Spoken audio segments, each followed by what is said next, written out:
podcast story that follows one woman's personal journey from chaotic, snooze button mornings to calm, intentional starts to the day. This story isn't about being perfect or waking up at 5 a.m. every day. It's about learning to show up for yourself, one small habit, one deep breath, and one quiet cup of tea at a time. If you've ever said, "I'll get up in 5 more minutes," this one's for you. The alarm rang at exactly 6:30 a.m. Beep, beep, beep. I opened one eye and reached for the phone, knocking over a glass of water in the process. My fingers fumbled, and after 2 desperate tries, I hit the snooze button like a half-asleep warrior winning a battle. Silence again. A sweet peace. I curled up, pulling the blanket tighter. Just 5 more minutes, I whispered to myself. 5. That's all I need. I'll feel better, more human. Then I'll get up like those motivational people on YouTube. Spoiler alert, I didn't. 5 minutes became 10. 10 slowly grew into 25. And at 7:15, my eyes flew open. Panic. The kind of panic where your brain doesn't even form sentences, just noises. Oh, what the? I jumped out of bed, banging my knee on the edge. My hair looked like a crow's nest. The mirror tried to warn me, but there was no time for judgment. I dashed to the bathroom, brushed my teeth while opening my email on my phone. Multitasking? More like survival. I skipped breakfast, poured hot coffee into my travel mug, and tripped over my cat on the way out. He gave me a look that said, "Again." By the time I logged into my Zoom meeting, I looked like I had run a marathon and lost. I tried to smile. "Good morning, everyone." My boss gave a slow nod. "Rough start today, Emma?" "Just a little," I replied, pretending everything was fine. But it wasn't. That night, as I sat on my couch eating dry toast for dinner, because I forgot to buy groceries, I couldn't stop thinking about how my entire day was ruined by 5 more minutes. Or rather, the lie of 5 more minutes. It wasn't just today. This had become my routine. Every morning, I told myself the same comforting lie, like a lullaby for lazy adults. Just 5 more minutes. And every morning I lost more than time. I lost energy, confidence, peace. I realized something then. The 5 minutes I kept stealing from my mornings weren't free. They came with interest, and I was paying in stress, guilt, and chaos. Something had to change. The next morning, I promised myself I would do better. I set the alarm for 6:30 again. This time, I added a label under the alarm. "You said you would change." It felt smart, responsible, like I was coaching myself through the screen. But when the alarm went off, I stared at it. Ugh, I'll start tomorrow. Just 5 more minutes. And again, 5 became 30. It was like I was trapped in a time loop. Every morning started with hope and ended with a mad dash. I would wake up late, throw on wrinkled clothes, skip breakfast, and curse my way through traffic. Work would begin with me out of breath, and I would spend the first half hour catching up on what I missed. The worst part, it was predictable. Like watching a horror movie when you already know the jump scare is coming, but you scream anyway. One evening, as I sat on my bed, I opened the Notes app on my phone. I typed, "Why do I keep snoozing?" Simple question, complicated answers. I wrote, "I sleep late scrolling reels. I feel tired even after 7 hours of sleep. I dread mornings because they feel rushed. Snoozing gives me a weird sense of control. Mornings make me anxious. Too many things to do." Reading that list was like staring into a mirror I would been avoiding. My 5 more minutes weren't about laziness. They were about avoidance. I wasn't just tired. I was tired of how my mornings made me feel. Like I was always behind. Like I was losing before the day even started. I knew I wasn't alone. Everyone has their version of just 5 more minutes. For some, it's the snooze button. For others, it's checking Instagram before getting out of bed, or standing in the shower too long, trying to delay the day. But the pattern was the same. Delay, rush, regret, repeat. It wasn't always like this. I remember when I was in college, I used to wake up before sunrise to study for exams. I would even go for a jog sometimes. Mornings felt full of possibility back then, not pressure. So what changed? Maybe it was adulthood. Maybe it was the constant cycle of deadlines, bills, and expectations. Maybe it was just life. But I wanted that feeling back. Not just the productivity, but the peace. That stillness you get when you rise before the world starts moving. So the next day, I decided to observe my behavior like a scientist.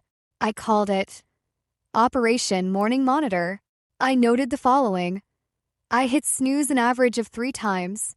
I wasted 12 to 20 minutes doing absolutely nothing after waking. My first emotion upon waking, guilt. My second emotion, denial. I opened Instagram within 4 minutes of getting up. I never left the house feeling calm. It was brutal but enlightening. I realized I needed more than a louder alarm or better time management. I needed a reason to wake up that felt better than sleeping in. And I needed help. That afternoon, I called my best friend, Lena. She picked up after 2 rings. You alive? I laughed. Barely. I think my alarm is trying to kill me. Lena sighed. Emma, are you still playing that 5 more minutes game every morning? It's more like a lifestyle now, I said. I should put it on my resume. Well, stop it. That's how I missed my flight to Goa last year. Remember? We both laughed. Lena continued. Look, you've always been a night owl. You just need a morning ritual that excites you. Something you look forward to. I scoffed. Like yoga and lemon water? No, she said. Like music or journaling or even 5 quiet minutes with your coffee. No phone, no stress. She was right. I didn't need a perfect morning. I just needed one that didn't feel like punishment. She also suggested something that changed everything. Try habit tracking, not just check boxes. Write down how you feel every morning. I raised an eyebrow. Feelings?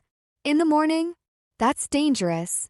But later that night, I downloaded a simple habit tracker and added one goal. Wake up when the alarm rings, no snooze.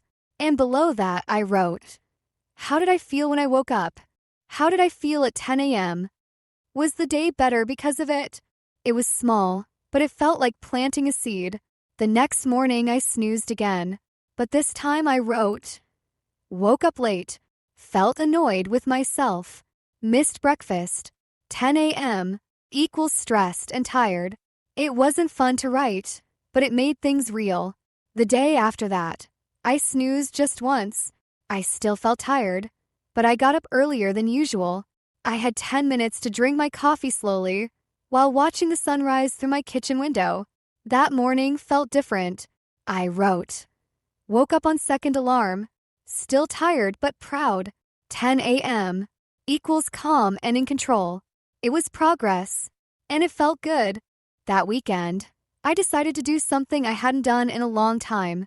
I went through my old journals. They were buried under a pile of books in a dusty storage box labeled Emma's Past Life, handle with T. I flipped through pages filled with messy handwriting, dry petals, song lyrics, and occasional doodles of sleepy cats. Each entry was like a time capsule. And then, I found one from my college years. March 5th, 2014, woke up at 5:45 a.m., ran for 15 minutes, made oatmeal with banana and honey, reviewed chem notes before class. Feeling alive, confident, strong. I smiled. Who was that girl? She sounded like the female version of Captain America. Waking up early, exercising, even making oatmeal. I barely boil water without supervision now. I kept reading. That girl had exams, part-time jobs, heartbreaks, and yet, she showed up. Somehow, mornings didn't defeat her. I wasn't better back then. I just had a system, a goal, and a reason to get up. Maybe that's what I was missing now. Later that day, I met up with Lena at a local cafe. We grabbed a corner table, the one with the fairy lights above it and the softest chairs. As soon as she saw me, she tilted her head. You didn't snooze today, did you? I grinned. Only once. I even wrote in my tracker. She raised her coffee in a toast. Proud of you. We talked for an hour about work, relationships, our weird neighbors, and my new habit tracking experiment. You know what your problem is? Lena finally said, sipping her latte. Only one. I joked. You don't treat your mornings as yours. They belong to your emails, your meetings, your chaos. No wonder you don't want to get up. That hit hard. She was right again. I woke up into stress. I never owned my morning. It owned me. So what do? I asked. Yoga? Journaling? Morning dance party? Lena leaned in. I'm giving you a challenge. Oh boy. For 1 week, just 7 days. Wake up on the first alarm. No snooze. Spend the first 15 minutes doing something just for you. No phone. No work. Something peaceful. Something silly. I don't care. Just yours. I blinked. That's it. She nodded. That's it. But you have to track how you feel every day. Be honest. Even if it sucks. We shook hands like kids sealing a pact. Lena's challenge had begun. Day 1. Monday, I woke up at 6:30. First alarm. I nearly cried. I wanted to snooze so badly, but I didn't. Instead, I sat on my bed and just breathed. 10 slow breaths in, 10 out. Then I stood near the window and watched the sky change colors. It was quiet. So quiet that I could hear the birds and the ticking of the clock. It felt peaceful. Strange. Like my brain didn't know what to do without panic. Later that day, I wrote. Still sleepy, but weirdly calm. Day 2. Tuesday, I listened to music while stretching.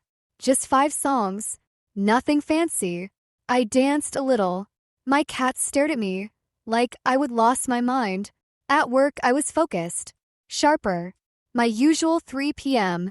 Slump didn't hit me as hard. In my journal, body feels lighter. No guilt this morning equals no guilt spiral. Day 3. Wednesday, I overslept by 10 minutes. No snooze. Just accidentally turned the alarm off.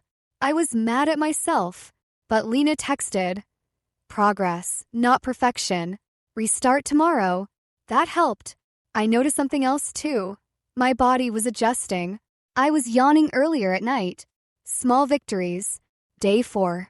Thursday, I made tea. Sat on my balcony in pajamas. No phone. The city felt different at that hour. Not noisy. Not demanding. It felt like possibility. I wrote. Didn't know the world could be this soft in the morning. By the end of the week, I had a whole page of honest entries. Some full of joy, some just meh. But there was a pattern forming. I was beginning to like my mornings. Not because they were perfect, but because they felt like mine. Lena called me Sunday night. So, are you a morning person now? I laughed. Let's not go that far. But do you feel better? I paused. Yeah, I said softly. I feel like I'm finally meeting myself before I meet the world. Lena clapped. That's the best thing you've ever said. Put that on a t-shirt. The setback and what it taught me week 2. I was feeling proud, energized. My tracker had 6 green check marks in a row. Look at me go. I whispered to my reflection one morning, brushing my teeth like a champion.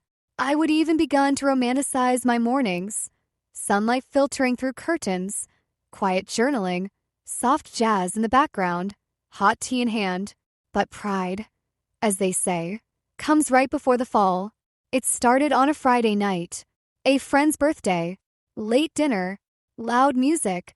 Too much dessert. I crawled into bed at 1:45 a.m. Alarm still set for 6:30. Confident. When the alarm went off, I didn't even open my eyes. I just reached over and slammed snooze like my life depended on it. 5 more minutes, I mumbled. Then again, and again.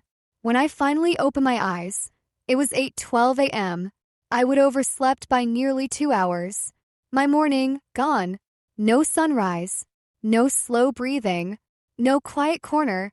Just the usual rush of guilt, grogginess, and regret. I checked my habit tracker. The streak was broken. My green check marks ended in a pale red X. A tiny box. But it hurt. At work, everything felt heavier. Emails annoyed me. I spilled coffee on my shirt. My brain felt foggy, like it had never woken up. And the worst part, the voice in my head that whispered, "See? You are not actually changing. You were pretending to be that kind of person. This is who you really are." By lunch, I was in a full-blown spiral. That night, I almost didn't track anything. I wanted to skip it, pretend the day didn't happen, but I opened the app and wrote, "Bad day. Overslept. Feel disappointed, but also tired. Last night was late. Not failure, just off rhythm." I stared at that last line. Not failure, just off rhythm. I let out a breath I didn't know I was holding. That one sentence pulled me out of the hole. The next morning, I didn't wake up at 6:30. I didn't even set an alarm. I let myself sleep in intentionally. I woke up at 8 a.m., stretched slowly, and made tea. I sat with my journal and wrote. Sometimes rest is part of the routine too. I needed this. That was the moment I realized real change doesn't look like a straight line. It looks like a dance. 2 steps forward, 1 step back, pause, sway, move again. I called Lena that afternoon. "I failed the challenge," I said. She laughed. "You didn't fail. You learned." "But I broke the streak," I argued. "So? You kept going. That's what matters." She was right again. She always is. Don't tell her I said that. She told me something I wrote down immediately. Perfection makes a habit look impossible, but consistency, even with mistakes, makes it sustainable. I started again the next day. Not from scratch, but from experience. I adjusted a few things. I set 2 alarms now. 1 for waking, 1 for no phone time. I added a Sunday sleep-in rule. No guilt allowed. I swapped guilt for curiosity. If I failed, I asked why, not just what. And slowly, my mornings became more stable. Not because I was perfect, but because I learned to forgive myself. One morning, a few weeks later, I woke up before the alarm, just 5 minutes early. Not because of anxiety, not from stress. I just woke up. Naturally, I sat up, blinked at the sky turning from blue to gold, and whispered, "Just 5 more minutes." But this time, I didn't mean sleep. I meant this. This quiet. This moment. This feeling of calm before the world arrived at my door. Just 5 more minutes of stillness. Of peace. Of me. Conversations that change us. There's something powerful about a conversation you didn't expect. One that lingers in your mind long after it ends. For me, that moment came on a Wednesday morning at the bakery across from my office. The sky was cloudy. I was early.